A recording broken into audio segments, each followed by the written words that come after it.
Lagi dan lagi, anak kecil yang seharusnya dilindungi dan mendapat kasih sayang harus jadi korban pemuas nafsu orang dewasa. Begitulah kisah tragis sang bocah Angelin yang tewas mengenaskan lantaran diduga dihabisi sang pembantu rumah tangga.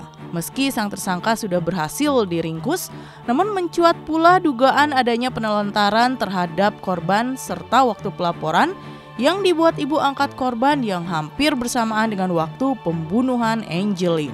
Kasus Angelin ini memang belum kita bisa katakan di sini adanya suatu penelantaran. Saat ini yang masih bisa kita bongkar adalah berdasarkan investigasi dari Polda beserta jajarannya bahwa adanya tindakan kejahatan terhadap Ananda akibat dari pembunuhan yang sadis dengan dilalui adanya kejahatan seksual. Nah, apakah pembunuhan ini akibat dari menutupi kejahatan seksual?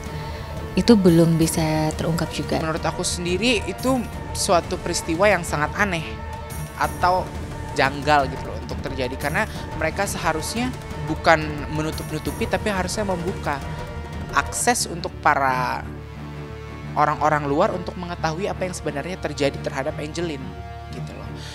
Dan ini adalah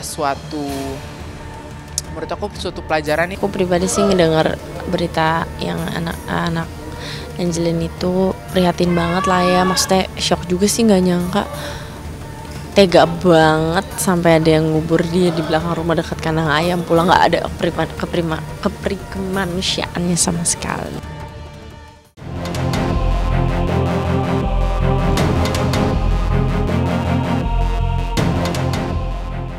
Tersangka boleh ditangkap, namun tak akan bisa mengembalikan nyawa bocah yang masa depannya masih jauh membentang. Dan halaman rumah yang seharusnya jadi tempat paling nyaman dan aman bagi Angelin bermain, nyatanya jadi tempat di mana ia dihabisi kemudian dikubur untuk menutupi tindakan kekerasan seksual yang pernah dilakukan oleh tersangka.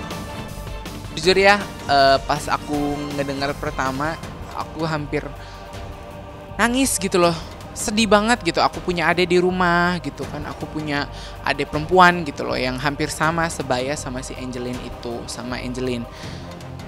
Terus perasaannya gimana ya? Kayak ngelihat adik sendiri gitu loh, sedih banget ngelihat apa yang harus dia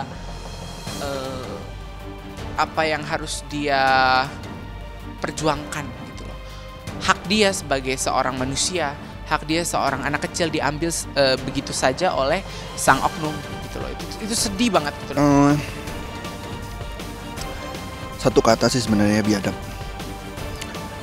Anak kecil umur 8 tahun, lemah, perempuan kan ya, tidak berdaya apa-apa.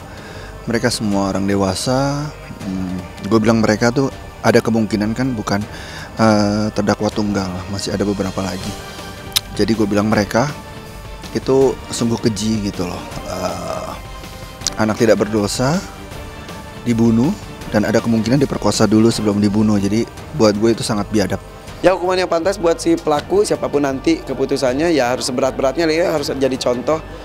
Tapi jangan jadi itu kadang-kadang heboh, udah gitu selesai, banyak sekali kasus-kasus seperti itu. Jadi mudah-mudahan hukuman yang diberikan menjadi efek jerak buat semua orang dan jadi pembelajaran buat kita semua.